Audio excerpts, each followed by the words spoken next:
Yo, this is Eternal Plays Pokemon Gold. We are in Pewter City after fighting Brock and getting yourself a boulder badge. Then we went through the Cerulean Forest, or well, what was left of it, and had a small trip into Cerulean City, where we head into the trainer house, and then we went back to Pewter City. Now we're gonna head to Mount Moon and see how that has become after the change from Generation 1 to Generation 2.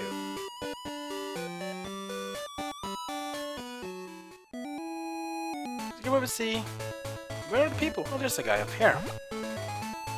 No one down here. Okay, oh, this one guy is here. I don't know what to do. Do what?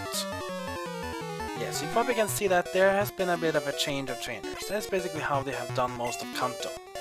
I don't know if that is basically a limit based upon the storage in the Game Boy Color disc, or if they just felt like there were too many trainers in these zones, but yeah, there is no trainers here. Or there are trainers here, but there are very few trainers here compared to Generation 1. Which might be that's a disappointment, but oh well. Oh, level 50 on Golduck. And when he's level 50, he is 150 health, he has 100 defense. This is pretty good. That guy just had his Pharaoh, and we beat youngster Warren. I knew I'd lose. You knew you'd lose. That's not very confident. I wouldn't have said that if I were him. You looked strong.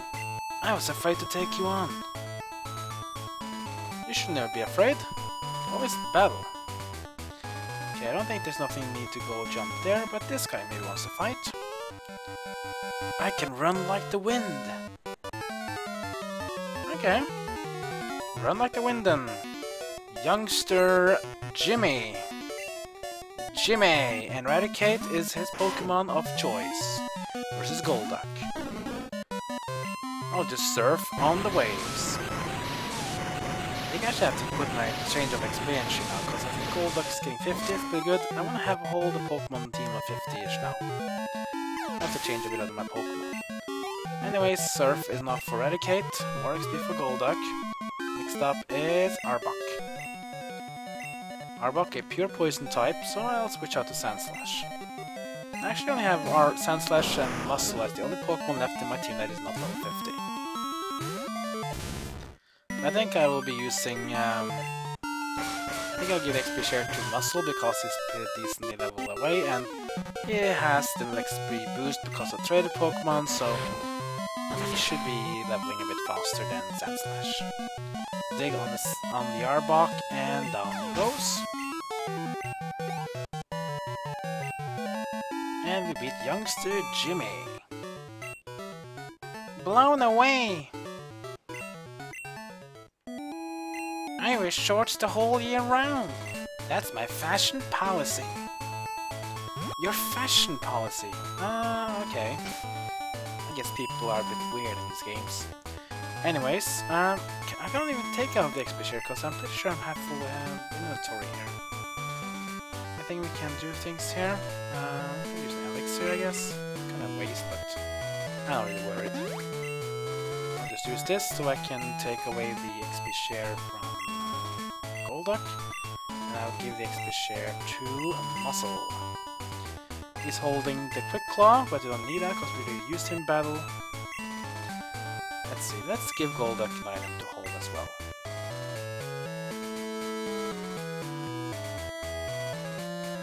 Mystic Water, of course. Mystic Water boosts the power of water types. And I think the held items in Generation 2, I think if I'm correct, they have plus 10% increase of power. So if your Surf has power of, let's say, 80 or 90, let's say it has 90, then the power will be 99, which is pretty good. Oh, the weather as fine as ever.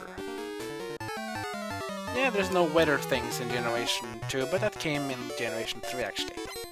Fire Breather Otis. And Otis sends out Magmar. That's a cool Fire Breather. It's kind of a classic Fire Breather Pokemon. I think the Fire Breathers in Generation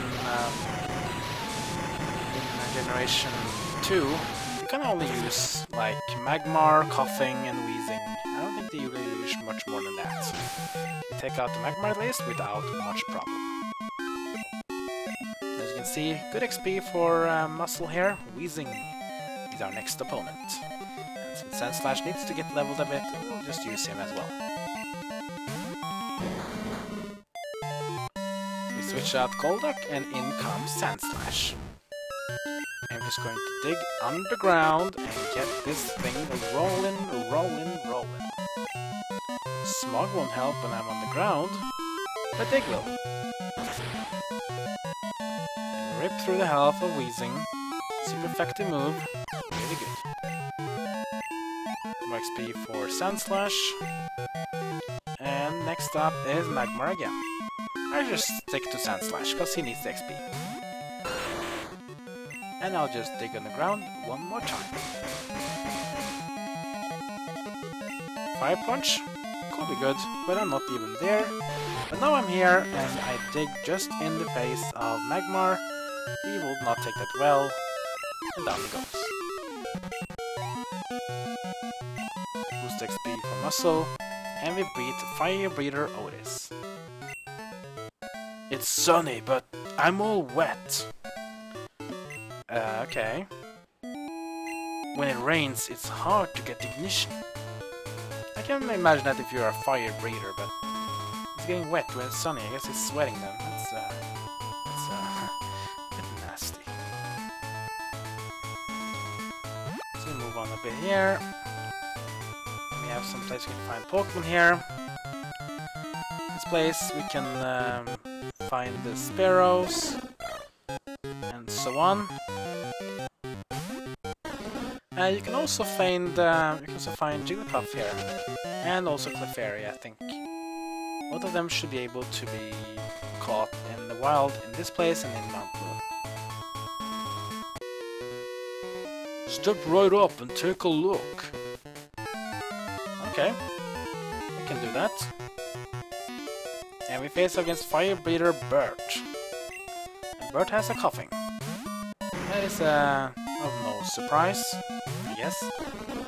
But we will surf on the waves, but why not?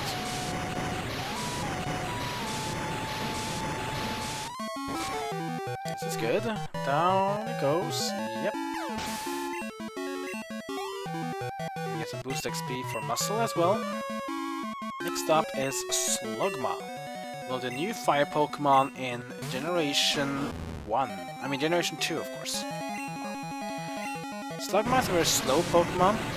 It's a pure fire type.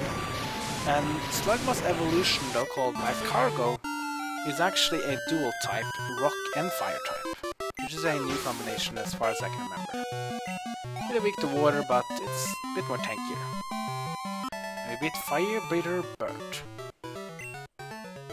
Yo, that's hot!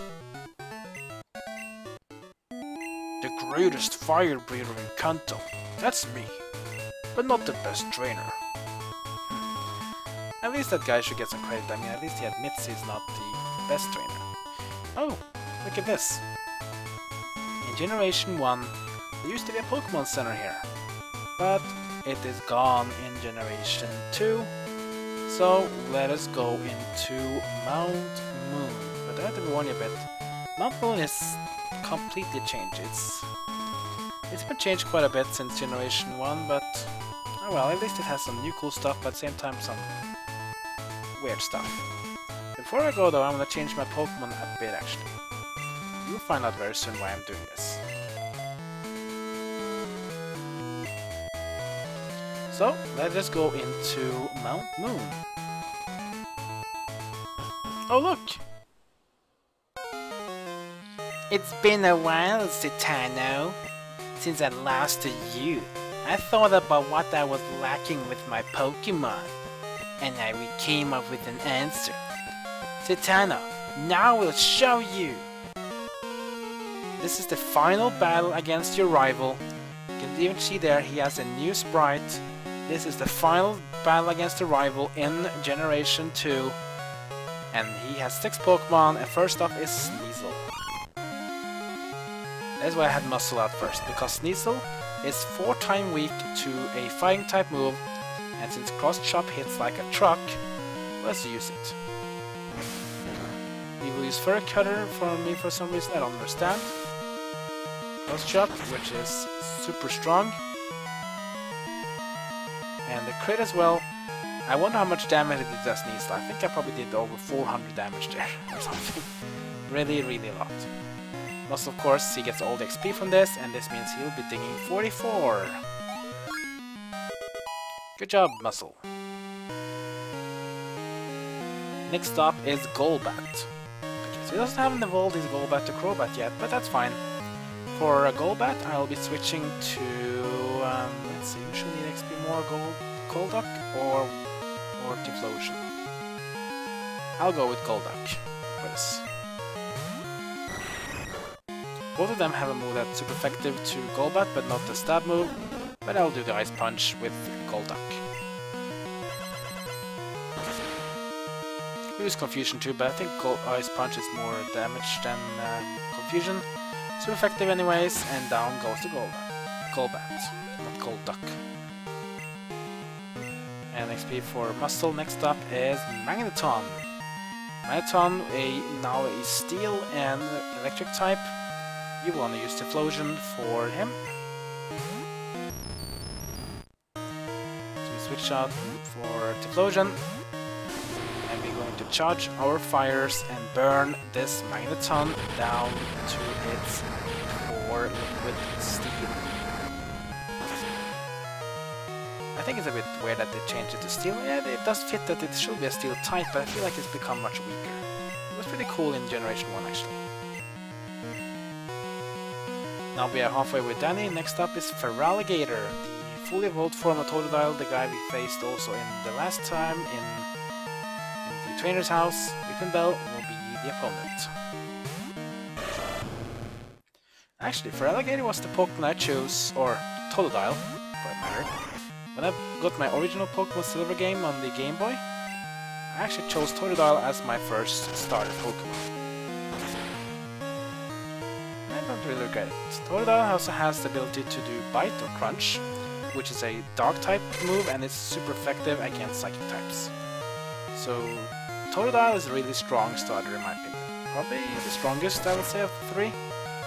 Meganium is probably the weakest, and Typhlosion is like in the middle. But Feraligatr I would say is the best of the three starters in Generation 2. It takes 2 Razor Leaves to go down. Look at the XP I get though. That's a lot of XP. And next up is Alakazam. Talking about Psychic types, here's Alakazam. Unfortunately, I don't have any moves that is super effective against Alakazam, so I have to fight it with special attacks. I could use Sandslash with a Slash, but I'm afraid Sandslash will be suffering a strong defeat in the hands of Alakazam because it's very fast and its special defense on Sandslash is just not good enough. You'll be surfing the waves. See how that does with Alakazam. I think it will survive, but I might be wrong. Never mind, I'm actually wrong. So Alakazam does have really high special attack, but its special defense is not the very highest. It's still decent, but not very high. And last Pokemon is Gengar. For Gengar, I will change to Sandslash. If you have a Dark-type Pokemon, it will be very effective against Gengar, because Gengar is Ghost and Poison, and that will be good for using the Ground-type Pokemon. He's going to curse himself, which means that he will lose half his health, and put a curse on me, which is basically like Toxic. Did I use the wrong move there, I think? Oh, I used Cut. Wow. Can't use Cut, I have to use Dig. No, I might be fainting though, because Shadow Ball is a Ghost-type move. Oh, it actually survives. My special defense fell down, but that's fine. There's more health from the curse. Mean Look, which won't affect because I'm on the ground. Here comes the Dig. That should be enough. I crit just to be sure, and we beat Gengar. Almost level 49 for Sandslash. And Muscle is 45. 2 levels first Muscle this fight. And we have beaten Danny for the final time in Pokemon Generation 2. I thought I raised my Pokémon to be the best they could be. But it still wasn't enough. You won, fair and square. I admit it, but this isn't the end. I'm going to be the greatest Pokémon trainer ever, because these guys are behind me. Listen, Citano, one of these days I'm going to prove how good I am by beating you.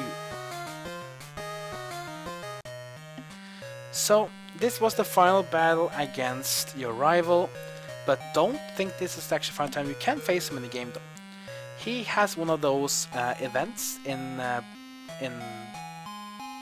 Generation 2 that on some days you will find him in the Victory Road outside of the Indigo Plateau if you want to fight him again.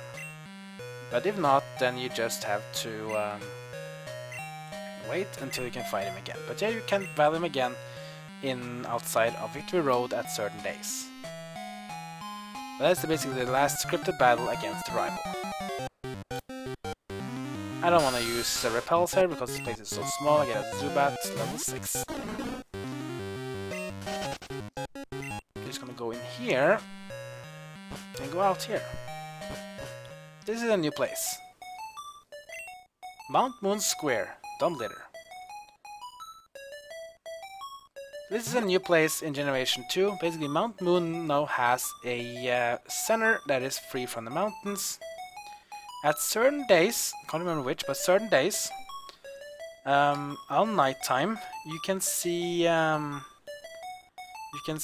Clefairy dancing here. And if you see the rock that will be dancing around here, you want to use Rock Smash on that because that will be giving you a Moonstone.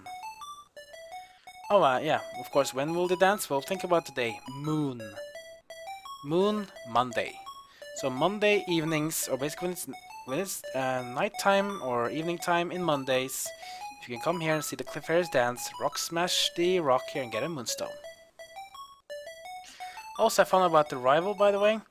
Mondays and Wednesdays he'll be waiting near the stairs to the Indigo Plateau. So you don't need to go to the Victory Road, you actually need to go to Indigo Plateau himself at the Pokémon League. And you can battle him again. He'll be there on Mondays and Wednesdays. You can also find him in Blackthorn's Dragon Den Tuesdays and Thursdays, but he won't be battling you there.